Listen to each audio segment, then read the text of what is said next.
ស្វាគមន៍មកកាន់ការឲ្យតម្រុយឆ្នោតយួនលេខល្អច្បាស់របស់ Channel ដំបូលឆ្នោត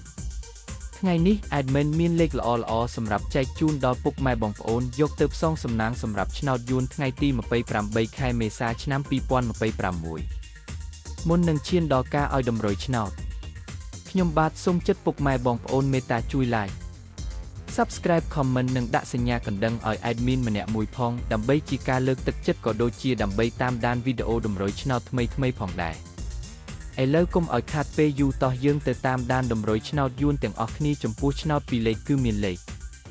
75 51 67និង34សម្រាប់ ABCD សម្រាប់លេខអូសខ្ទង់គឺមាន30អូសនិង70អូសសម្រាប់លេខអូសចំពោះឆ្នោត3លេខគឺមានលេខ517គុណ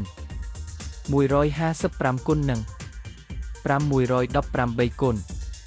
បាទឥឡូវនេះវីដេអូតម្រុយឆ្នោតរបស់ Admin គឺបានដល់ទីបញ្ចប់ហើយខ្ញុំបាទសូមជូនពរពុកម៉ែបងប្អូនដែលបានយកតម្រុយឆ្នោត Admin យកទៅផ្សងសំណាងជូនពរឲ្យហេងៗគ្រប់គ្នាចាក់ត្រូវគ្រប់គ្នាជម្រាបលាជួបគ្នាថ្ងៃស្អែកបន្តទៀត